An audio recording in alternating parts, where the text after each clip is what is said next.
see a lot of familiar faces on the participant list and in the chat. It is so nice to virtually see all of you. If you haven't met me and if I haven't met you, I'm Dr. Liz Eckelkamp. I'm the Dairy Extension Specialist here at the University of Tennessee, and I'm the Program Director for the Southeast Dairy Business Innovation Initiative. Shep's got a great slide deck that he's going to go through here in a minute with you, but just to give you a general overview of what we've been doing, since 2019, we've been able to provide competitive grant funds to dairy businesses across primarily Tennessee in the first round, then spreading out into Kentucky and North Carolina in 2020 and 2021. Since then, been fortunate to continue receiving funding that's allowed us to open this up to producers across the Southeast. So West Virginia down to Florida and all the way over to Texas and up, not quite into Texas yet. We're not quite sure what to do with them. Maybe on the next round of funding, we'll get joint custody with West.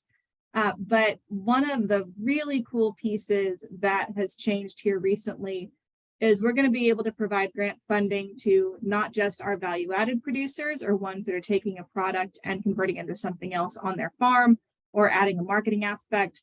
We'll be able to reach all of our producers across the Southeast because USDA changed their definition of a dairy business.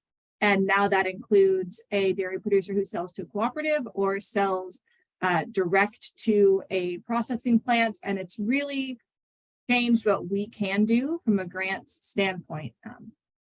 Beyond the grants, we do a lot of things with leadership, internships, marketing and communications workshops. There's a lot going on the research and the outreach side. And I know Shep's got a lot that he's going to highlight, but I'm thrilled to have you all here and to share what we're doing and see how we can all continue working together for the dairy producers across the Southeast. Right. Thank you very much, Liz. And Brittany, I saw that you were on here too, so maybe I'll just have you introduce yourself real quickly before we get started. Sure. The picture's what you get today just because of some lovely clouds and internet that kept going in and out. But anyway, I'm Brittany Whitmire, and I'm not always as bossy as I seemed earlier in this meeting. But anyway, I work with my counterpart, Stephanie Ward, with NC State University and NC State Extension. So I'm one of the contacts from North Carolina, and really glad to see several names on here that we listed as potential folks to help us get producers involved. So thanks for being here and look forward to working with you. And I don't necessarily see Stephanie Ward or Jennifer Hickerson on, but they are also our program coordinators in Kentucky and North Carolina. So I just wanted to make sure that I mention their names before we get started. So for those of you who just joined a minute or two ago, in order for us to keep track of everybody who's joined today, please put your name and your organization in the chat. It looks like everybody's muted and has their picture muted as well. So we seem to be good on that. And if you have questions as we go along, just put those in the chat as well. And after this little presentation, we'll go through each one, and even if we have to go into a little bit of overtime, we'll make sure that we answer all your questions to the best of my abilities. All right, so I have a presentation that I'm going to share. Can everybody see my screen okay? We can see it, but we still see your overall slides, not your. Okay. There you go. Now we're good. All right. So the reason why we've got such great turnout today, I think, is because we at SDBII are on the verge of a really exciting expansion for our program. We're going to be able to go into offering some dairy farm targeted grants, whereas our previous emphasis has always been on value added. And I want to recognize the fact that we've got an audience that is made up of folks that are professionals at the agency level. We've got faculty from universities. We have producers. We have extension folks. The point of this get together is to make sure that folks from all of the 12 states and Puerto Rico that we are able to serve with SDBII are aware of this expansion and aware of what we do. I also want to acknowledge some of you folks are very well aware of what we do and have worked with us in the past on some of our value-added targeted programming and grant programs. So I may be rehashing some information that you're familiar with.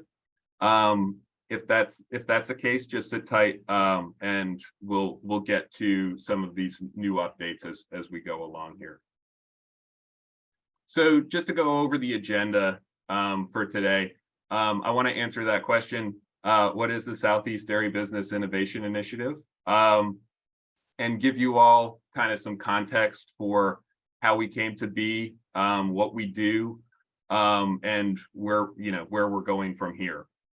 The second question that I want to answer is what grants have we offered previously, to give you a sense of what our grant program and process is, and really how it works, and using that as sort of a roadmap for what's coming along now. And then I'm going to explain in a little bit more detail how has SDBII expanded over the last, especially over the last year, working with more states, and now being able to bring our grant program to the farm level. And what grants are we going to offer starting this year?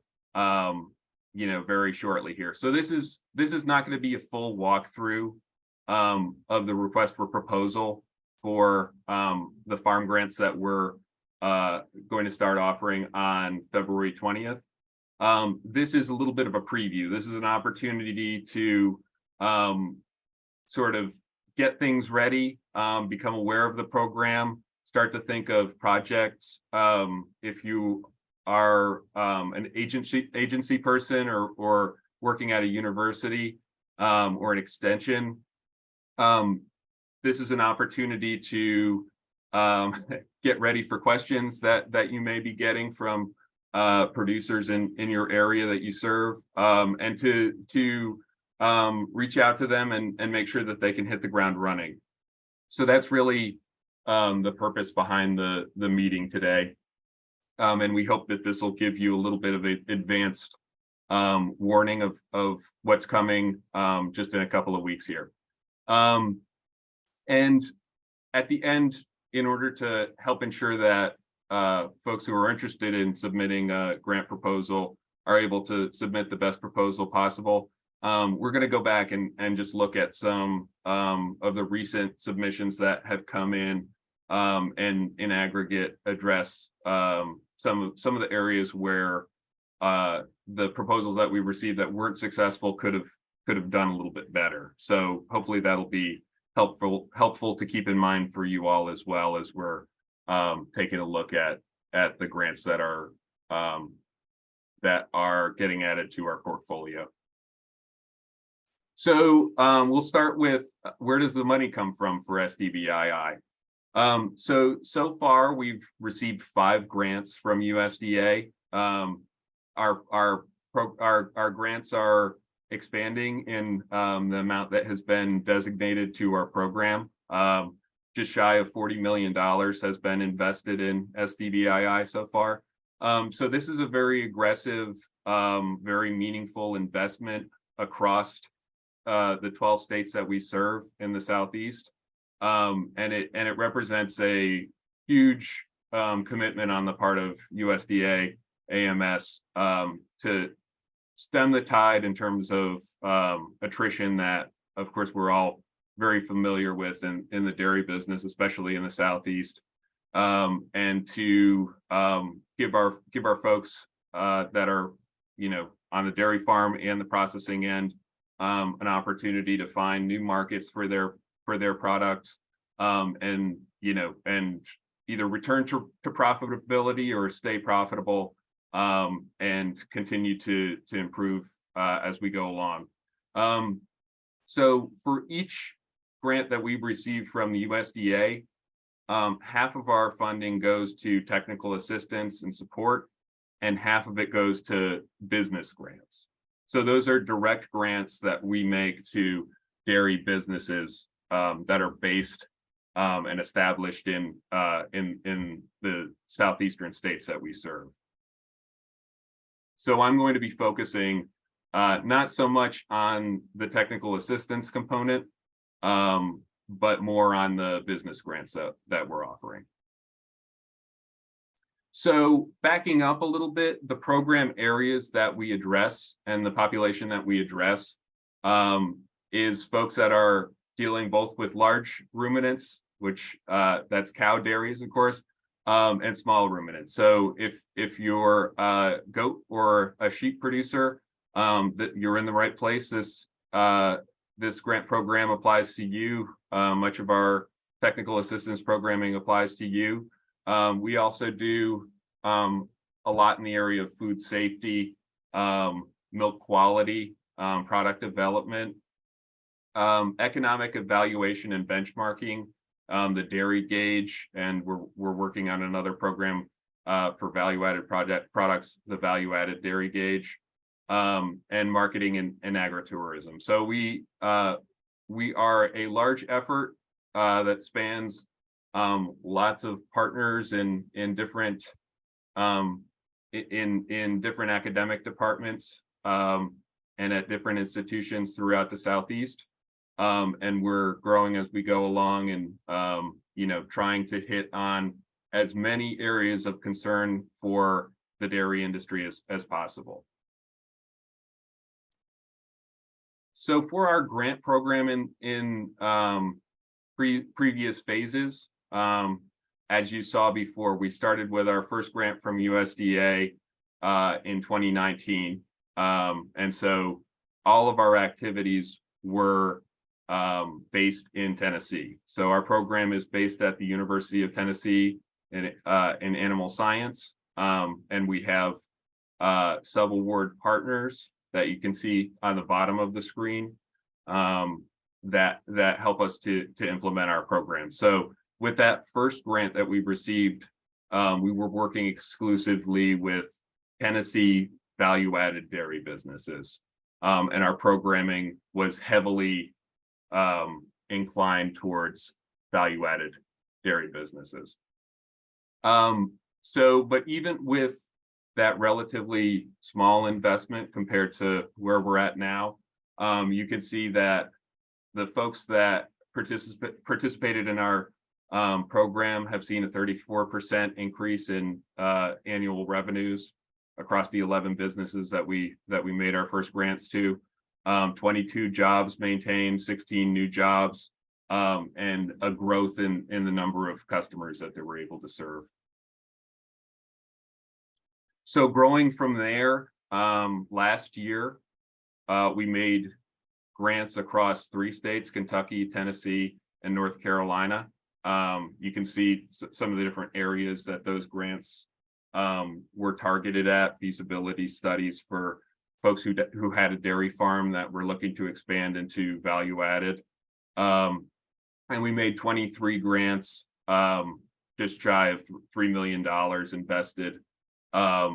And from there, we've grown to be able to work across 12 states. So these are some of the preliminary results from those folks that received their grant from last year. An increase in 18% in annual revenue, 125 new customers, 13 jobs created, 44 maintained, with 42 of those new farmers, and 27 of those from a protected gender, race, or ethnic class. And so now we've gotten notification from USDA, and we have applied to be able to serve farmers and dairy businesses in Alabama, Arkansas, Florida, Georgia, Louisiana, Mississippi, South Carolina, Virginia, West Virginia, and Puerto Rico. I think we've got almost all of those states represented on the call today, which is really exciting. That's one of the sort of imperatives behind this call is that we want to open up the lines of communication. We want farmers across the region, including in regions where, you know, there may be less available resource-wise in terms of extension and connection to university personnel. We want to make sure that we're able to utilize kind of that communication network and build that network into our program to more effectively reach all of the folks that are in the dairy business that are needing these resources that are committed through USDA and being delivered through SDBII. And sort of recapping on the 2 grants that we've received so far and giving you some basis for understanding what's included in the portfolio of grants that we are able to offer on a recurring basis and what we're adding on to. In this summer, over the last year, we began to offer the beginning processor grant. So the beginning processor grant is targeted at feasibility studies and professional services for folks that are either looking to become part of the value-added dairy business or are looking to expand maybe into a new enterprise or do some succession planning or to sort of make some changes to their corporate structure. So that's a program with a cap of $30,000 in order to get those consultant services to, in one way or another, build out a structure for a value-added dairy business. Another grant that we've offered previously has been the Specialty Processing Equipment Investment Grant. So as its name suggests, this is a grant with a cap of $300,000, and it's targeted primarily at folks who want to purchase processing equipment for finished milk products. So folks buying a pasteurizer, homogenizer, capping equipment, anything related directly to manufacturing finished dairy products.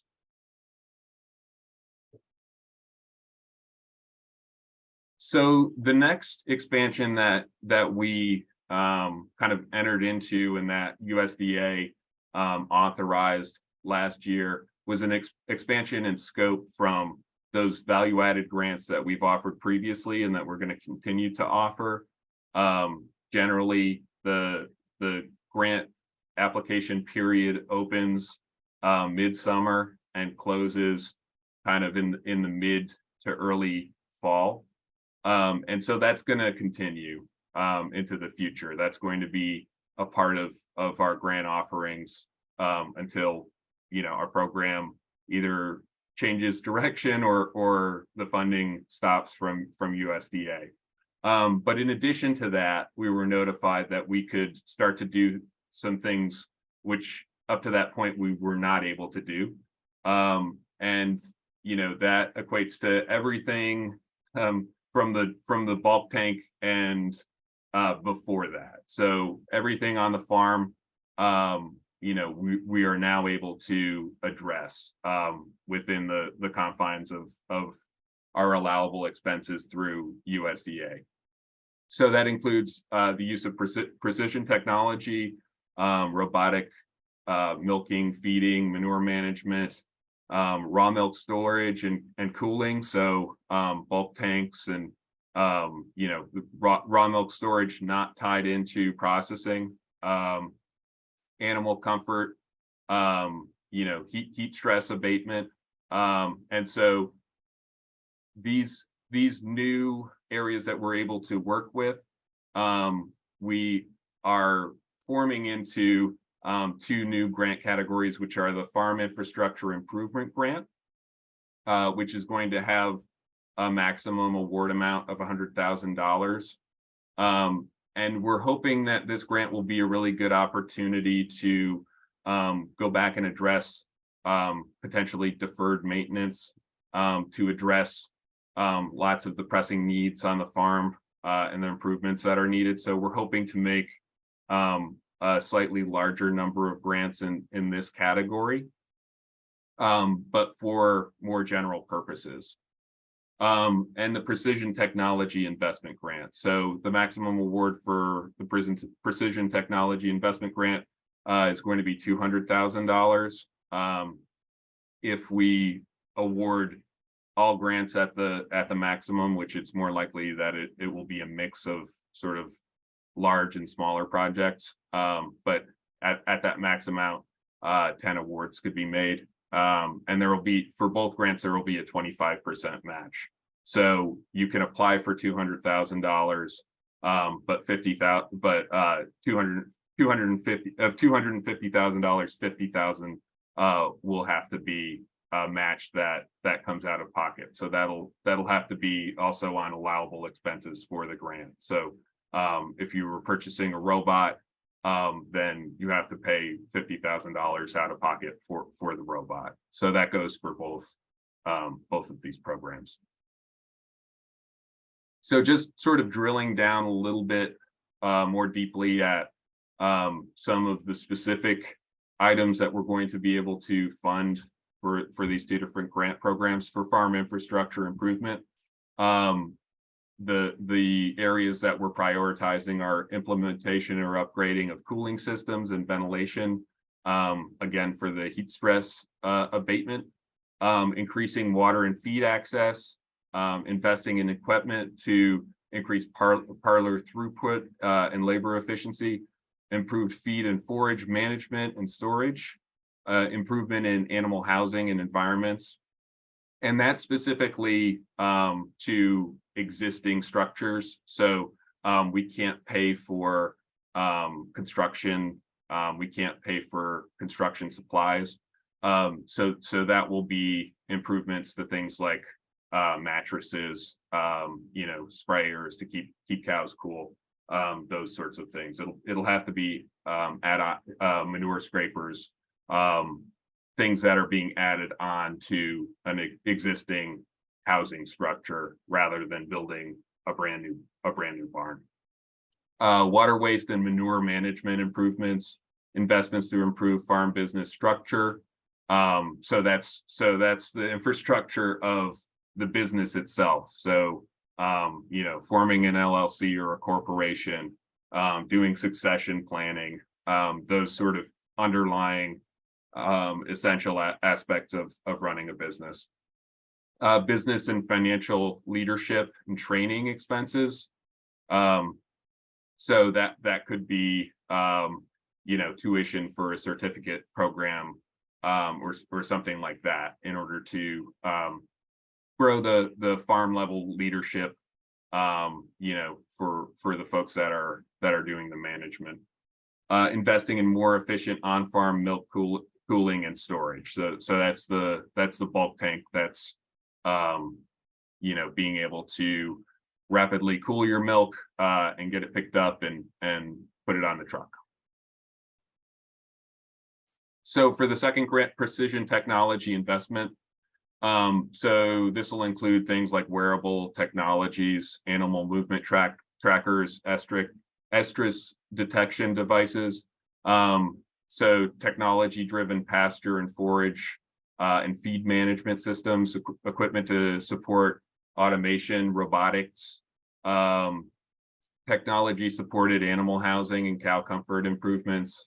Again, as it relates to heat abatement, implementation of biotechnologies that can improve herd performance and longevity. So genomic testing or genomic testing is an area that we've been notified that we can pay for service contracts within the grant active period of 1 year.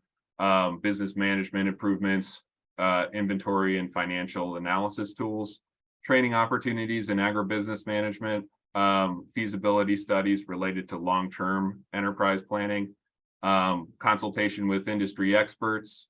So if you were gonna work with somebody to figure out how to move your crops to no-till or something like that. We could pay for expert services related to that. Technology and equipment that supports improved milk quality and production through automation of the milking process, including prep procedures. So again, automating aspects of the milking process. So for all of our grants, we have to abide by the sort of confines of what USDA AMS allows us to fund. So just like in our earlier grants related to value added, we're still not able to fund these kind of key areas, which are real estate purchases, repayment of loans or mortgages, rent or contract payments for time periods extending beyond 12 months. So, you know, we can fund vehicle rentals for the 12-month period that the grant is active. But if you want to purchase a vehicle, that is not allowed. So that includes machinery like tractors, you know, farm side equipment that is self-propelled, and that somebody rides in is not allowable.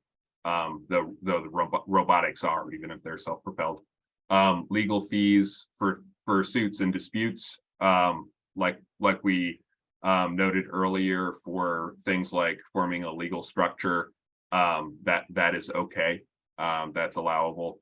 Lobbying, fundraising, and other political activities. I can't imagine any of you would want to do that. And of course, purchase of vehicles, though leasing is allowed. So important dates to kind of keep in mind, having attended this session to get a preview of the grants that are coming along shortly. You know, we want you to have these dates in mind as you're preparing yourself to hopefully submit a proposal, or to make folks that could submit that are in your area that you have a responsibility to work with, to make them aware of this opportunity. So starting February 20th, the request for proposal and the application will be available on our website. And we'll do a real in-depth kind of play-by-play of the request for proposal and the application, and pointers for submitting a high-quality application on February 28th. And then applications will be due by 5 p.m. on May 31st. So backing up just a little bit, and hitting upon kind of that idea of, you know, how to submit a high quality proposal, and what does the structure of an SDBII grant look like, and what does the process look like? These are competitive grants, and increasingly so. You know, we had over 100 people sign up to attend. We've got about 70 people that have joined today. And so, you know, we anticipate that we're going to have a high volume of grants, and a lot of them are going to be of really high quality. So previously, on our most recent grant application for beginning processor and specialty equipment investment grant, we had a total requested of about $6.5 million. And we had about $2 million to give out. And the projects that these proposals we're putting forward were worth about $8.5 million. So that means people were applying for $6.5 million, but they were going to do work that was worth $2 million on top of that. So the impact of these grants is large. The number of people that are applying is relatively large, and expanding to the whole whole dairy industry and dairy farmers as well as processors. There's going to be a lot of interest. So that's all to underline the fact that putting in a competitive proposal is very important, and helping folks that are in your area to put in high quality proposals is the most essential element to success. And getting started early, even before the application is available, is in your best interest if you're looking to get something funded.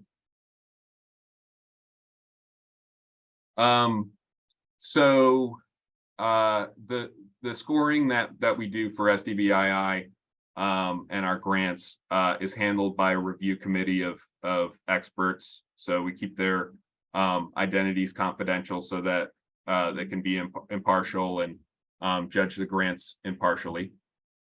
And in this last round, we funded 14, and the cutoff was an 82.7. So, you know, you have to score fairly high, even with this more limited number of applicants. You have to score pretty high in order to get the grant. So 36% of the folks who applied got a grant, and the total awarded was about $2.6 million. So we anticipate that the success rate is going to go down, and the cutoff is going to go up for what you need to submit in order to have a successful grant.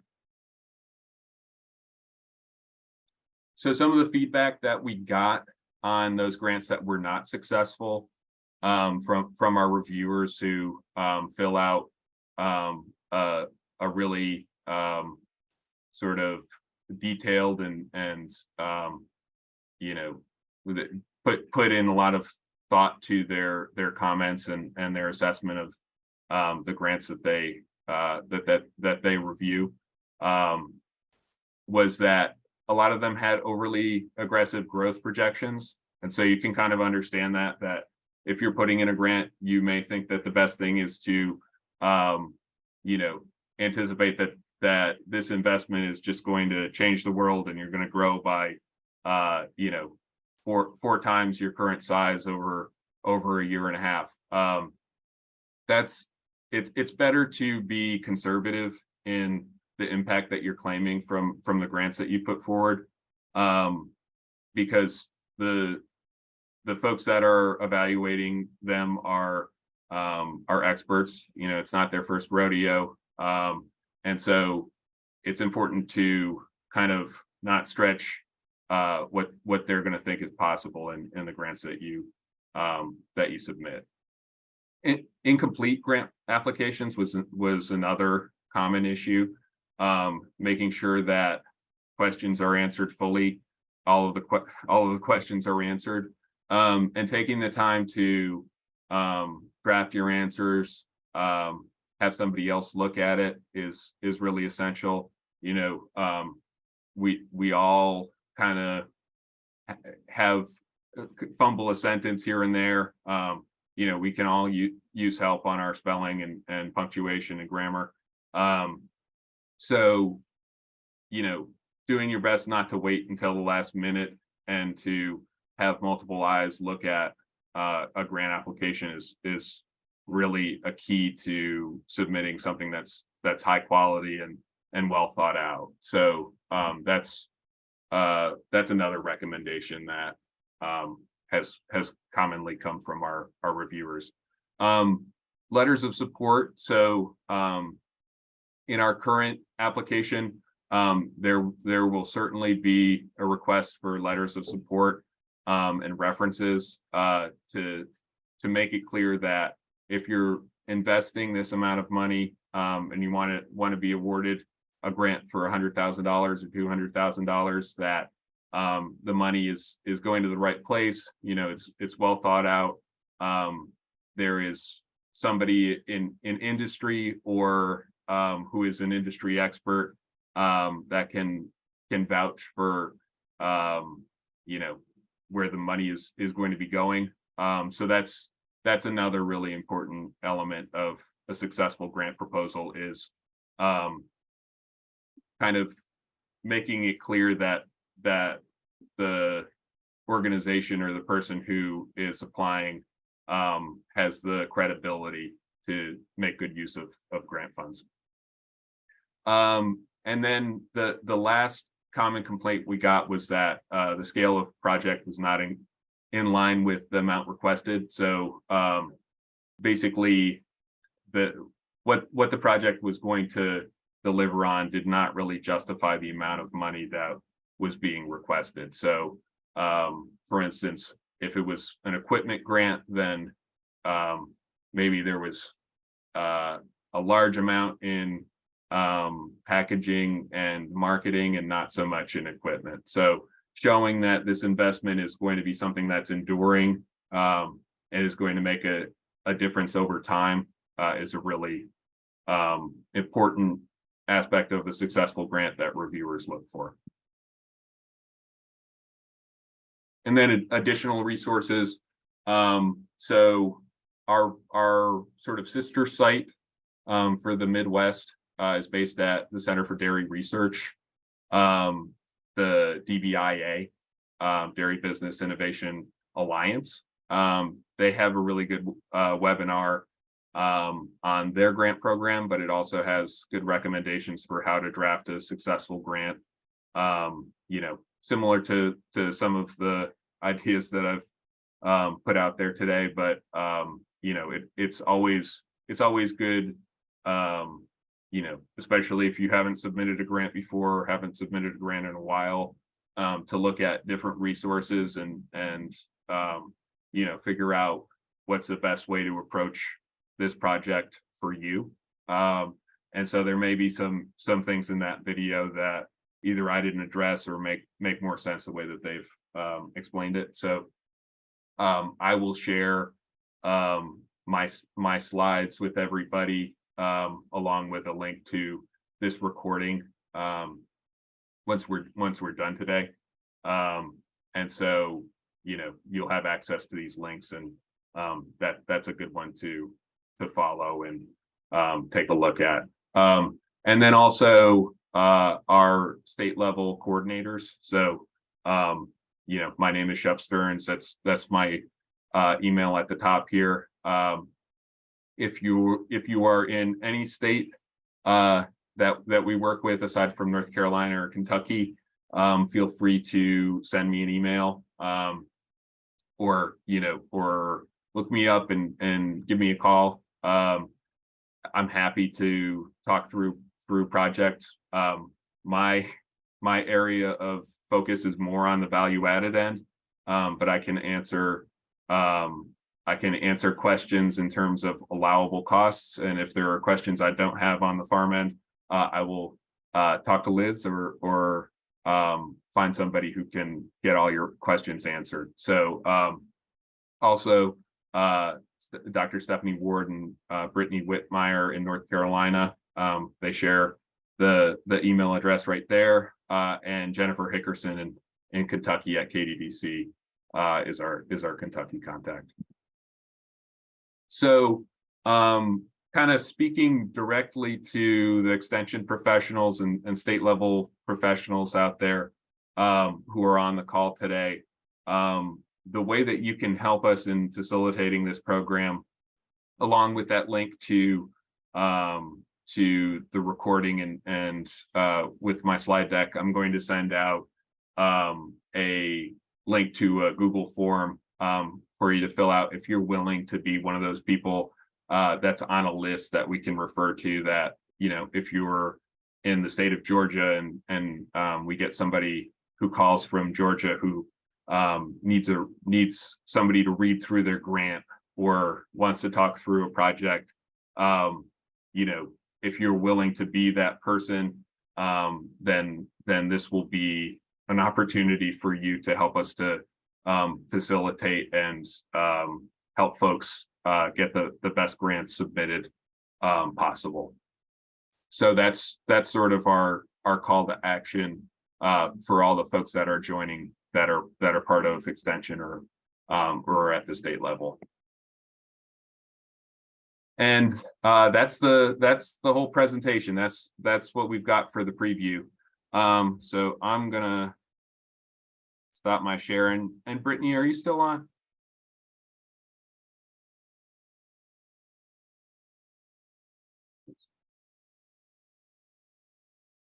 Yes, I just can't get the damn button. Yes, I'm on. Do you mind, are you on the phone or are you Nope. joining on What you Zoom? need? You chat? Yeah, will you go through the chat for me? Yep, no problem. In terms of questions. Yeah. All right, I'm gonna start, see if I can find them. Thanks for all y'all putting your names in here and who you are. I'm getting down to the, okay. Let's see, somebody said, can a person be qualified for this grant who might be starting back a closed dairy? So one that is not operational. So for all SDBII grants, you'll need to be permitted. So you will have to get your dairy started and resume being permitted in one shape or form before you'll be eligible to apply for the grant. Okay, hang on a second. I redid my view here. All right, so yeah, I had the same thought, but actually it will be recorded. You mentioned that the next webinar is going to be on February 28th, which someone mentioned, and I took note that that's day one of our federal order hearing for the region.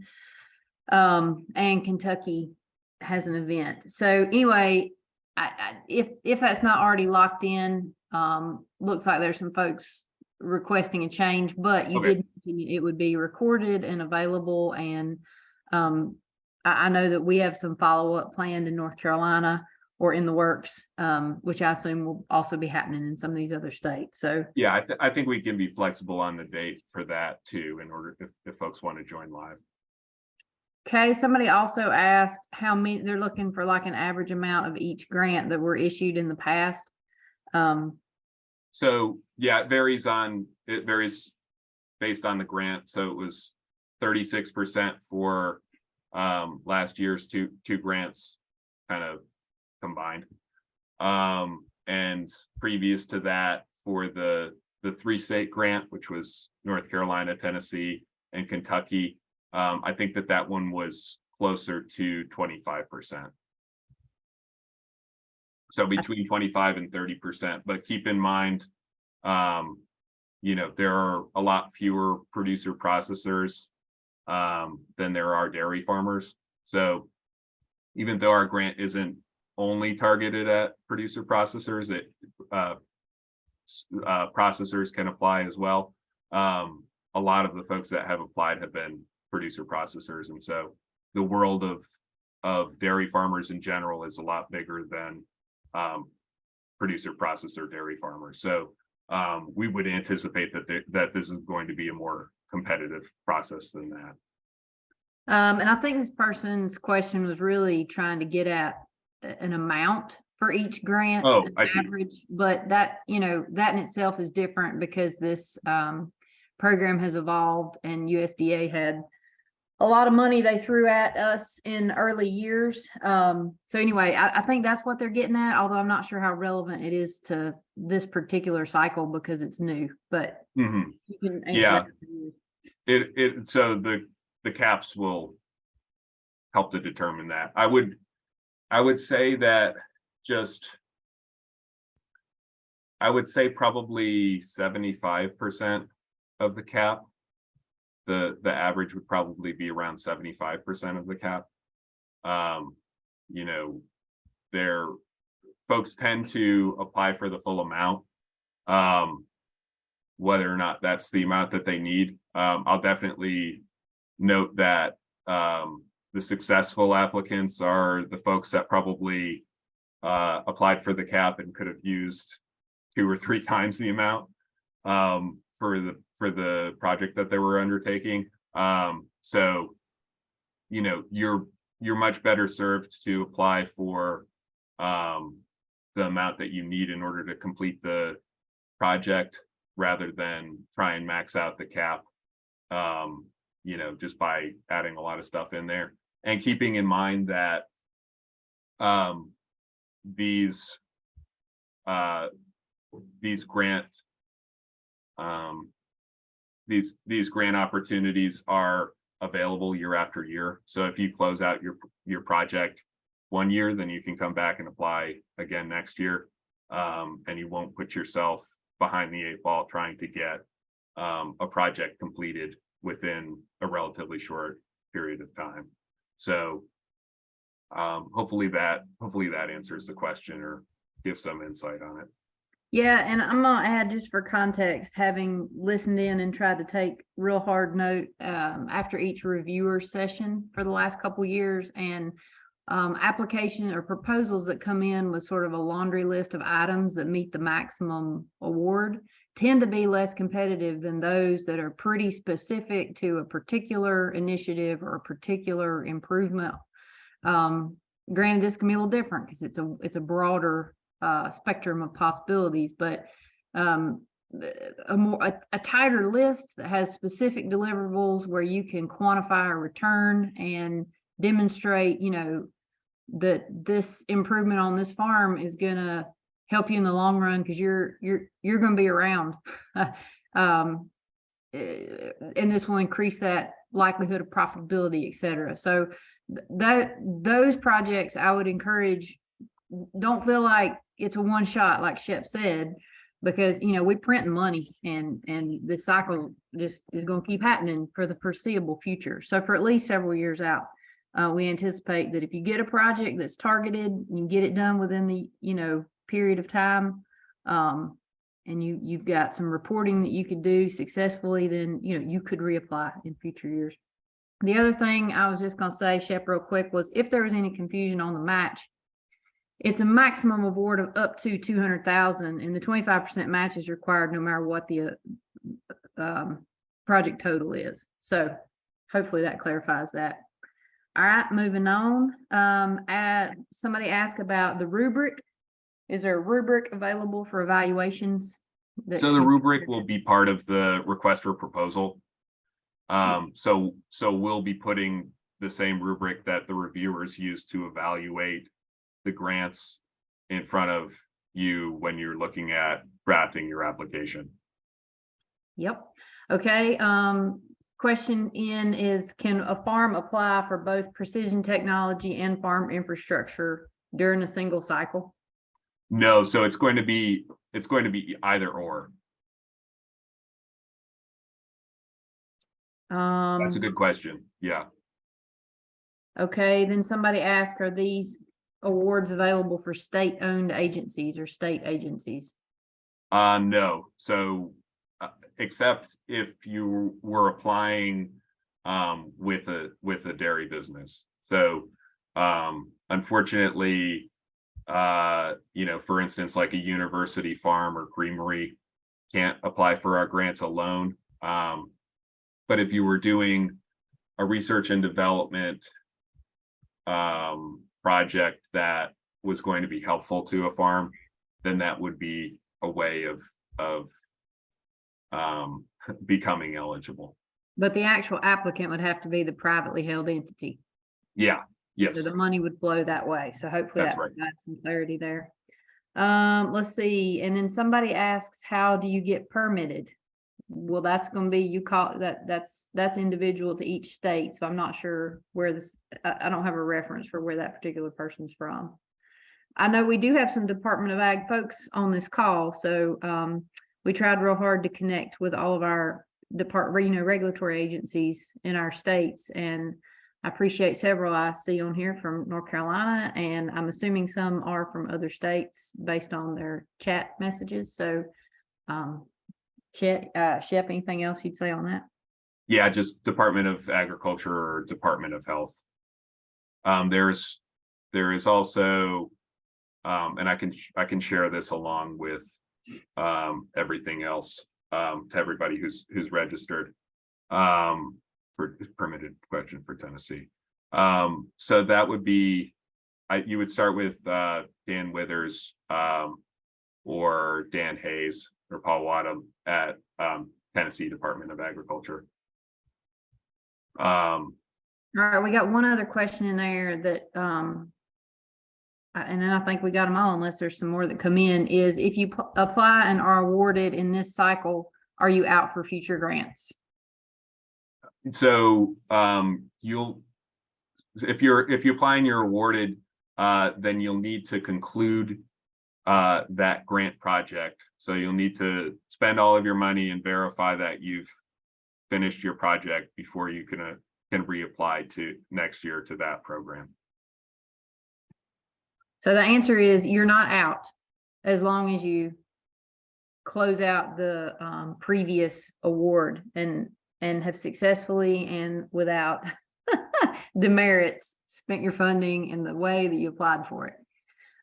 Which is, again, kind of getting back to that. It's probably better to have a more streamlined, targeted application with a few specific pieces of equipment or whatever than to try to hit a laundry list and, swing for the fence. Because if you get it done, you could reapply the next year in either category. Okay, we might have gotten another one. Is there a multi-year follow-up for awarded grants? Yes, and Shep, you might want to hit that real quick, just on the USDA sort of right of first refusal thing there. Yeah, so for these grants, we have to audit and make sure that the money is spent on the equipment that you say it's being used for. So part of that is submitting invoices for reimbursement. This is a reimbursement program. So you spend the money or you work with a bank in order to get loaned the money. And then you submit appropriate invoices to our accounting specialist in order to have the University of Tennessee cut you a check. So that's sort of the first element of our relationship that we enter into once the contract is signed with University of Tennessee. And then the equipment is yours for all intents and purposes and is there for your use.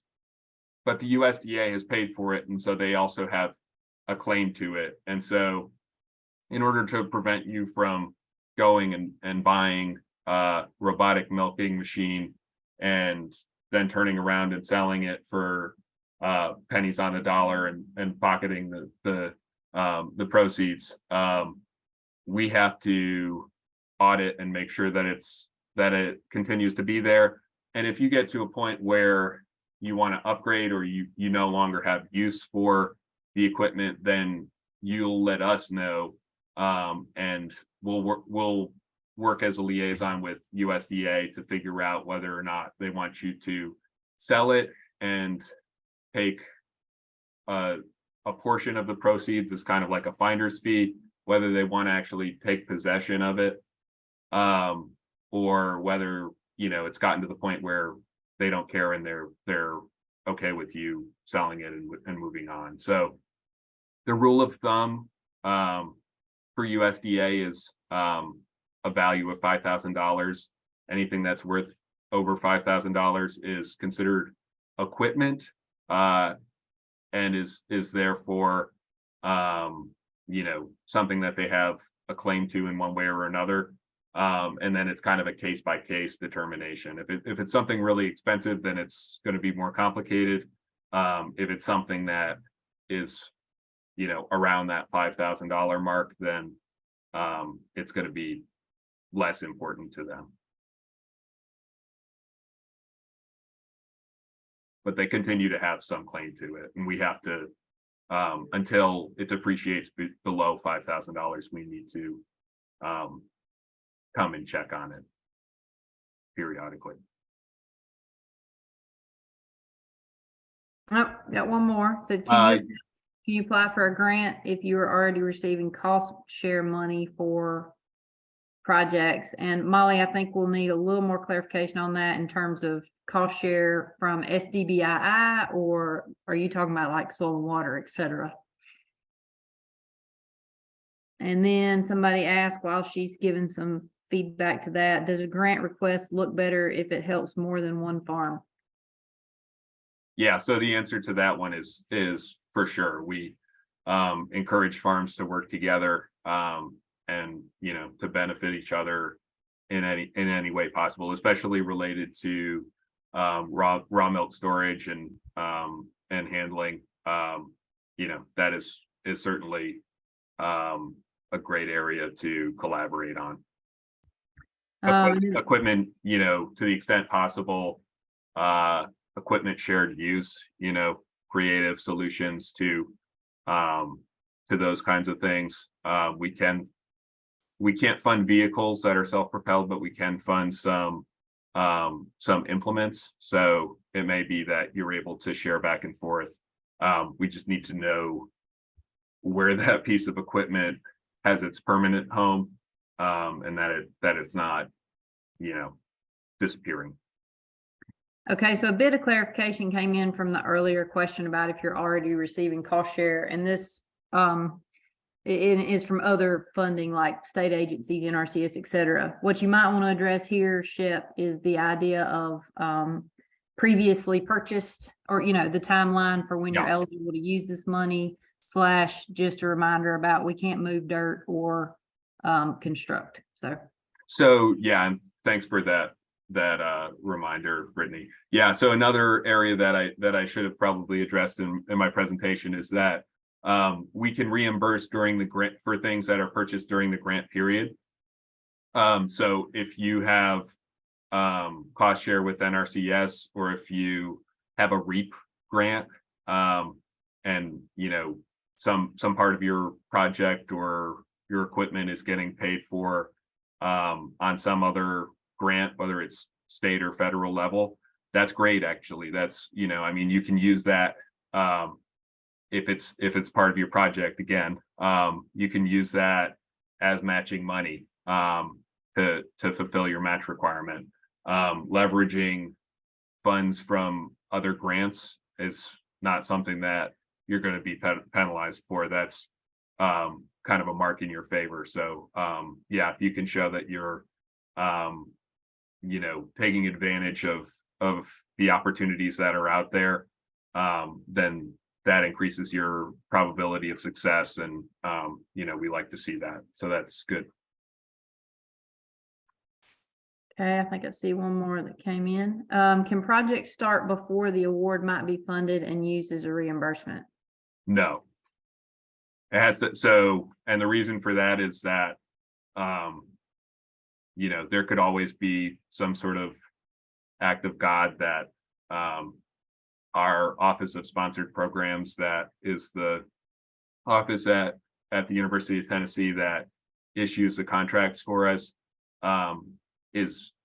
gets very nervous about that kind of an arrangement where you're kind of under contract and kind of not under contract, because maybe you got an award letter, but you haven't signed on the dotted line, and we don't want to be liable if you make a big purchase that you're counting on a grant for, and then we've never had it happen before, but there are always unforeseen circumstances where for some reason you don't get to the point of signing the contract, and now you're in a difficult position because you've already bought this piece of equipment that now you can't afford. So unfortunately, the answer to that is no.